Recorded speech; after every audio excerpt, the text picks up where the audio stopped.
santri itu ada santri tradisional, ada santri modern. Ini yang di depan saya ini semuanya juga santri. Cuma santri tanpa sarungan. Santri berhawil. Nah, bicara soal santri itu juga kita harus bertafsir bahwa santri itu juga santri modernis. Maka harus ada tulisan juga tentang santri. Nah, poin kedua adalah pergulatan perjuangan kebangsaan itu juga harus ada perebutan tafsir. Perebutan tafsir itu dalam konteks menafsir ulang sejarah supaya orang tidak menyalahgunakan, termasuk soal komunisme, seakan-akan PKI itu korban dari kekejaman kaum muslimin. Padahal sesungguhnya sebaliknya. Kalau orang nulis, ya kita harus jawab dengan tulisan, jangan dengan demo. Nah, kalau orang demo, baru dengan demo yang sama. Nah, kelemahan kader kita dan kita Muhammadiyah itu pertama dalam mencoba untuk memperebutkan tafsir dengan semangat pastabiqul khair. Nah, dari sinilah kita mulai, maka lahirnya buku Negara Pancasila Darul Wasara itu sesungguhnya tafsir Muhammadiyah tentang negara NKRI yang kita sebut Negara Pancasila. Tidak ada loh yang menyebut istilah itu.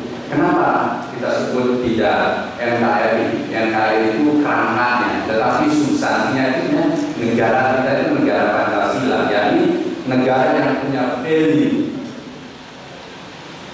yang oleh para ahli hukum tata negara disebut dengan style fundamental norma dasar sebuah negara, dan yang ada value-nya yang nilai ketuhanan yang maha esa, nilai kemanusiaan yang adil beradab, nilai persatuan Indonesia, nilai kerakyatan yang dipimpin oleh makhluk kebijaksanaan dalam permusyawaratan perwakilan, dan nilai keadilan sosial bagi seluruh rakyat Indonesia. Yang sila-sila ini terlantar di dalam proses kehidupan kebangsaan kita.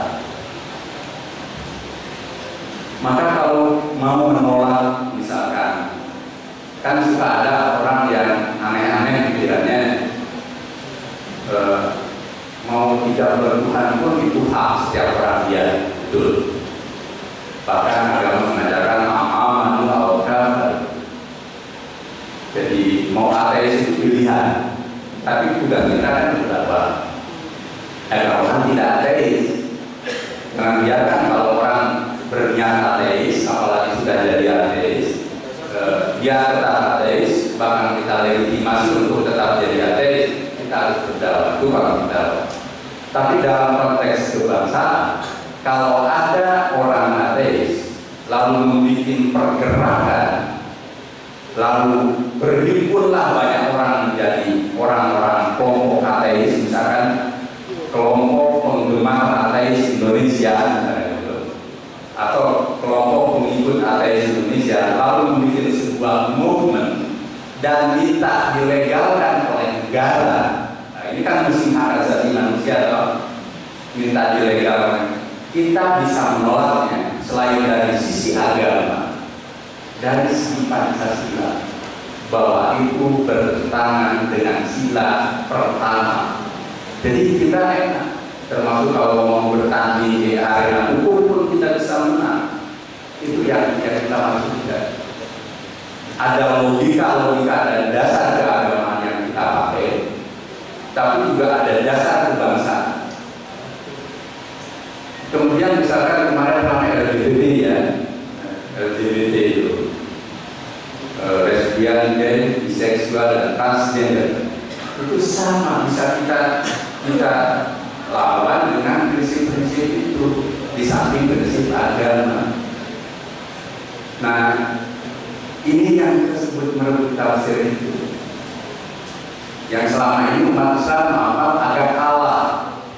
Nah, Muhammadiyah mengelompok. Saya pikir itu dokumen satu-satunya yang dikeluarkan oleh ormas Islam, dan itu cerdas sebenarnya.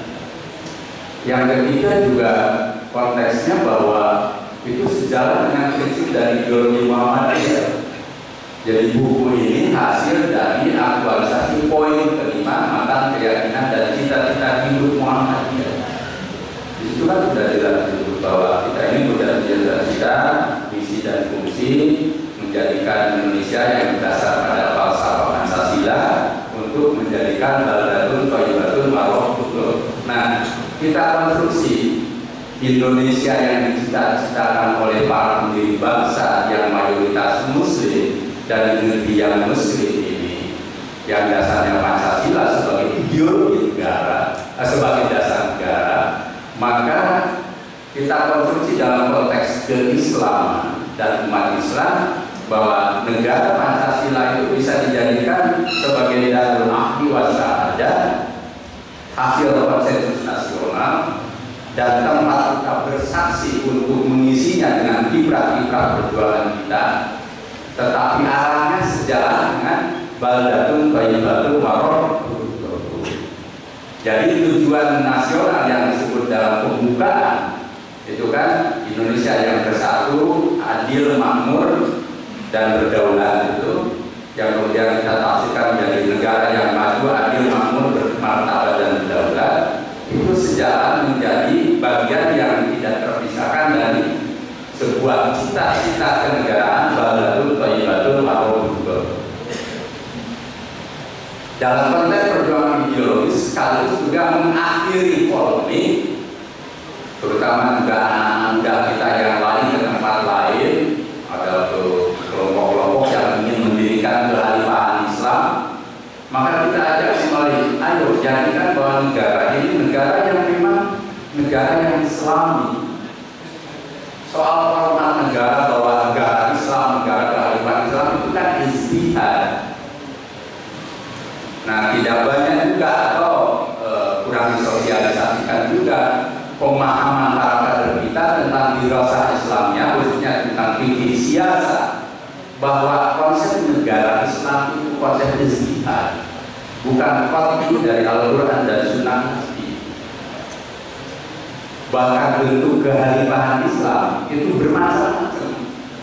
Yang 4 khalifah utama itu berbeda dengan Abbasiyah, kemudian Muawiyah sampai ke Utsmaniyah, Fatimiyah dan seterusnya. Semuanya dinasti. Tapi apa artinya? Bentuk negara itu tidak tunggal, tetapi isinya itu yang Islam. Maka kalau Indonesia kita isi dengan semangat keislaman lalu menjadi darul ahdi wa syahadah, itu juga Islam. Dan itu juga mengakhiri energi kita yang terus terbuang polemik soal bentuk negara. Nah, sekaligus memagari kader-kader kita supaya tidak lagi ke tempat lain gara-gara ingin mendirikan negara Islam. Dan dalam konteks sejarah juga tidak akan pernah berhasil, bahkan selalu berakhir dengan perubahan negara. Apa yang terjadi di Aceh, Jawa Barat, Sulawesi Selatan, kemudian Kalimantan Selatan sudah cukup menjadi pelajaran sejarah buat kita. Tetapi juga kita punya koridor bahwa kita bisa tetap berjuang dalam konteks Islam, sehingga antara keislaman dan Indonesia itu dengan. Nah, terakhir kita itu jadi Muslim mayoritas. Kenapa kita menjadi merasa minoritas? Perlu perubahan alam pikiran, perlu perubahan mindset kita dan sikap kita. Posisikan kita ini sebagai mayoritas. Nah, Muhammadiyah yang punya mental untuk seperti itu. Mental sebagai mayoritas.